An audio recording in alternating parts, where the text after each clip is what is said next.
అయితే okay, temple సంబంధించి మనం చూసాం. రంగరాజన్ గారి సంబంధించి ఏ విధంగా ముందుకెళ్తున్నారు ఏంటి, ఆయన ఏ విధంగా హైందవ ధర్మాన్ని ఇవన్నీ ఎట్లా పరిరక్షిస్తున్నారు ఇవన్నీ చూస్తున్నాం. దాడికి సంబంధించి అంటే దాడి చేస్తున్నప్పుడు విజువల్స్ మనకి ఎక్కడ కనిపించలేదు. ఆయన కూర్చోబెట్టి మాట్లాడుతున్నటువంటిదే వాళ్ళు రికార్డ్ చేశారు, అదే రిలీజ్ చేశారు.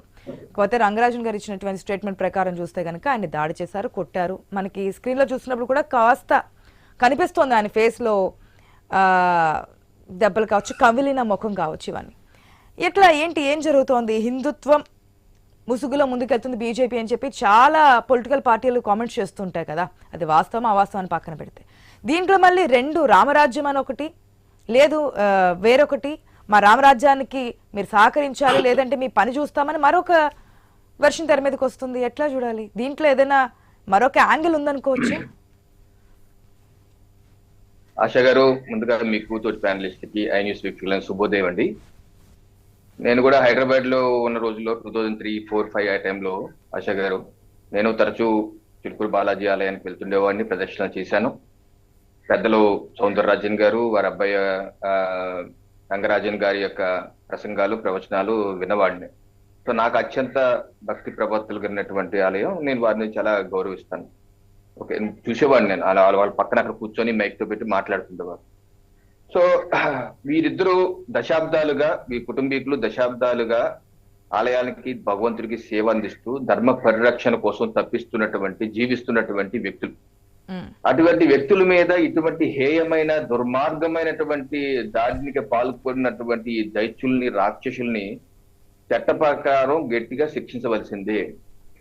పైపెచ్చు ఇటువంటి ముసుగు రాముడు అని పేరు పెట్టుకున్నటువంటి ఒక రావణాసుడు కన్నా ఒక రాక్షసుడు ఏ రకంగా దాడులు చేస్తారంటే, ఒక వ్యక్తుల మీద మీరు దాడులు చేస్తారా? రామరాజ్యం అని చెప్పి ఒక సంస్థ పెట్టుకుంటారా?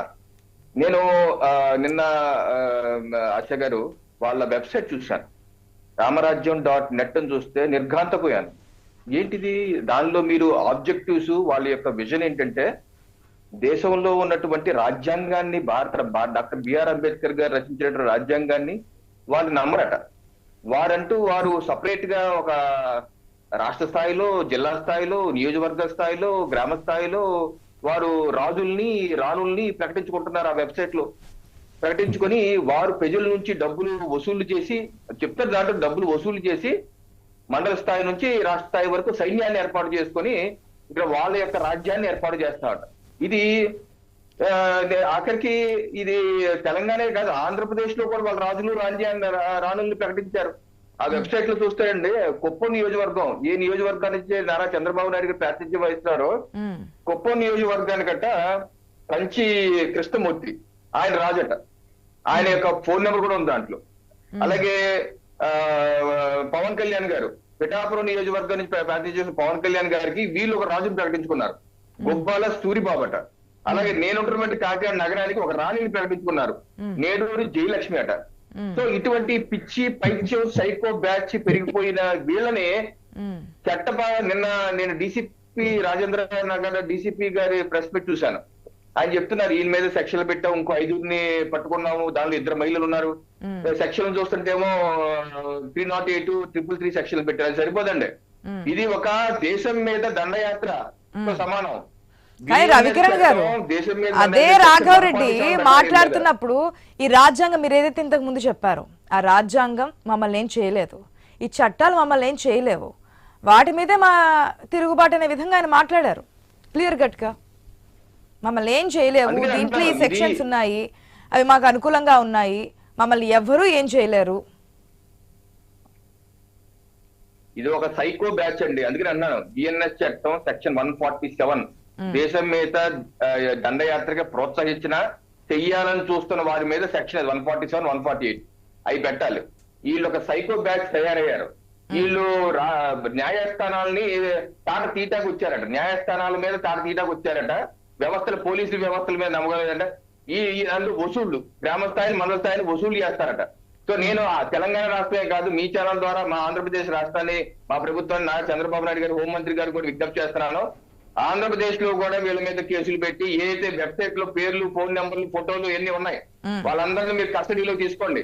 విచారించండి. ఇప్పటి వరకు వీళ్ళు ఎవరెవరి మీద దాడులు చేశారు, ఎవరెవరి మీద చేశారు, ఎక్కడ వసూలు చేశారు, వీళ్ళు డోనర్స్ ఎవరు, వీళ్ళు రిజిస్టర్ చేసిన వ్యక్తులు ఎవరు, వీళ్ళకి వెనక నుంచి నడిపిస్తుంది ఎవరు, అసలు ఏంటి దీనికి మూలాలు, అది తెలంగాణ రాష్ట్రంతో పాటు ఆంధ్రప్రదేశ్ రాష్ట్రం కూడా ప్యారల్ గా ఇన్వెస్టిగేషన్ చేయవలసిన అవసరం ఉంది. ఏదో పక్క రాష్ట్రంలో ఏదో జరిగిందిలే అని కాదండి. ఇక్కడ మన నడిబొడ్డులో కుప్పం నియోజకవర్గమే కాదు, పిఠాపురం నియోజకవర్గమే కాదు, అన్ని జిల్లాలకి రాజుల్ని ప్రకటించినటువంటి సైకో బ్యాచ్ పూర్తి స్థాయి విచారణ జరగవలసిందే. వీళ్ళు సభ్య సమాజాన్ని పొల్యూట్ చేసే వ్యక్తులు, భారత రాజ్యాంగం మీద, భారతదేశం మీద దండయాత్ర చేయాలనుకుంటున్న వ్యక్తులు నక్సలిజంతో సమానం అండి. నక్సలైట్లు, మావోయిస్టులు ఏ రకంగా మేము భారత రాజ్యాంగాన్ని నమ్మం, మేము పోలింగ్ ఎలక్షన్ విధానాన్ని, బ్యాలెట్ విధానాన్ని, ప్రజాస్వామ్యం నమ్మం అని చెప్పి తుపాకులో పట్టి తిరుగుతారో అటువంటి భావజాలం పేరు మాత్రం రాముడు అని పెట్టుకున్నారు.